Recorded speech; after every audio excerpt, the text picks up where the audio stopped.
Alhamdulillah, alhamdulillahi wa kafa, wassalatu wassalamu ala sayyidina wa habibina wa syafi'ina Muhammadin Mustafa wa ala alihi wa ashabihi wa dhurriyyatihi wa ahli baitihi min ahli sidqi wal wafa.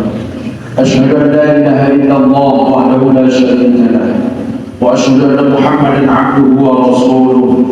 اللهم صل وسلم وبارك وترحم وتحنن على عبدك ورسولك سيدنا ومولانا محمد صلى الله عليه وسلم وعلى آله وأصحابه الكرام أجمعين. أما بعد، أيها المؤمنون رحمكم الله، أوصيكم ونفسي بتقوى الله فقد فاز المتقون. وقال الله تعالى: يا أيها الذين آمنوا اتقوا الله حق تقاته ولا تموتن إلا وأنتم مسلمون.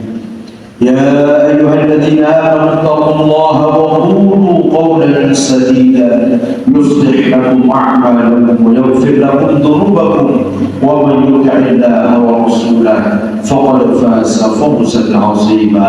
صدق الله العظيم. Ma'asyiral muslimin, jamaah salat Jumat rahimakumullah. Alhamdulillah rabbil alamin.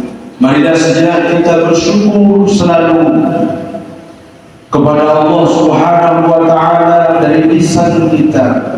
Rasa tunduk dan patuh itu hadir di dalam ibadah-ibadah kita sebagai wujud terima kasih seorang hamba kepada Tuhannya. Lantaran sebab kasih sayang Allah, rahmat dan barakah Allah, kita masih diberikan kesempatan hidup, kita masih diberikan kesempatan untuk memperbaiki diri kita dari segala dosa dan kesalahan-kesalahan. Allah masih menganugerahkan kesehatan, keafiatan kepada kita di tengah keluarga ataupun hamba-hamba yang lain dalam keadaan kurang sehat. Dan Allah memberikan rasa aman terhadap diri kita, keluarga kita, tempat tinggal kita, kampung kita, bahkan negeri kita. Di tengah, kalau kemudian kita melihat perbandingannya dengan saudara-saudara kita yang hari ini berada di bumi Palestina, bumi Al-Aqsa, maka patut bagi kita terus bersyukur kepada Allah Subhanahu wa taala atas segala limpahan rahmat karunia-Nya. Inilah kita bisa beribadah dengan tenang, kita bisa memanjatkan doa-doa kita dalam setiap saat tanpa harus terganggu dengan intimidasi dan teror apapun yang kemudian ada dalam kehidupan dan kehidupan sekitar lingkungan kita.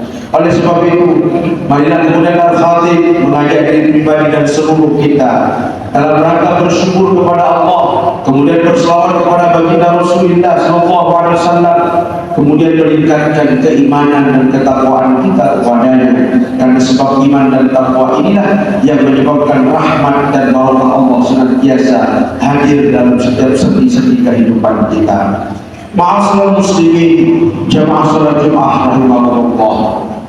Di dalam kitab Nasaihul Ibad, sebuah riwayat dari Sayyidina Umar bin Khattab mengutip hadis baginda Rasulullah SAW dinukil oleh Syekh Ibnu Hajar Al-Asqalani yang kemudian disahkan oleh Syekh Nawawi Al-Jawi di dalam pasal kelima maqalah ke-12.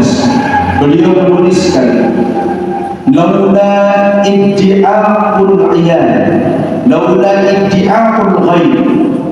Berkata Sayyidina Umar radhiyallahu anhu menukil hadis Nabi baginda Rasulullah sallallahu alaihi wasallam, laula iddi'aqul ghaib, seandainya saja aku tidak takut, tidak khawatir membuka perkara-perkara yang gaib, la syahidtu ala khamsi nafarin annahum ahlul jannah, maka aku bersaksi bahwa ada 5 golongan, ada 5 kelompok yang kemudian mereka semua adalah ahlul jannah, yaitu termasuk daripada penghuni surga.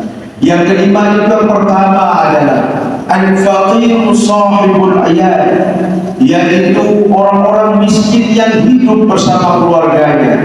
Dijelaskan oleh Syekh Nawawi Al-Jami, wa huwa yasmunu wa ma'ahu wa tajibu nafaqati ka'abdihi wa imra'atihi wa waladihi as-saqir.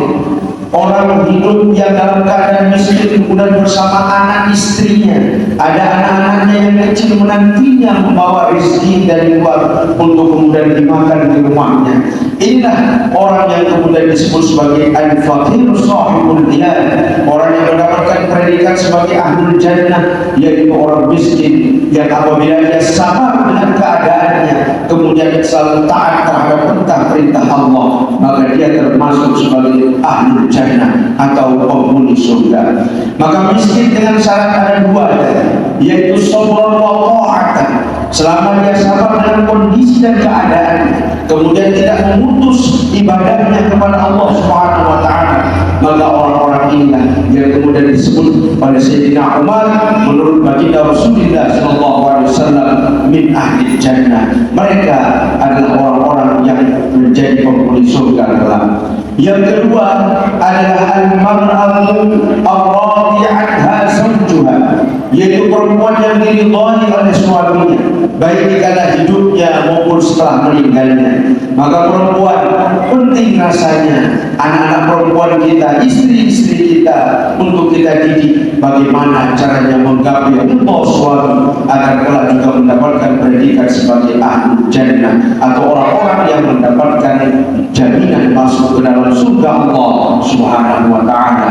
Yang ketiga adalah al-mar'atu an-mutasaddaqatu bi mahriha 'ala zawjiha. Ada seorang perempuan yang rela menyedekahkan maharnya kepada suaminya. Ini juga termasuk golongan daripada ahli jannah atau orang-orang yang kemudian mendapat predikat sebagai ahli surga.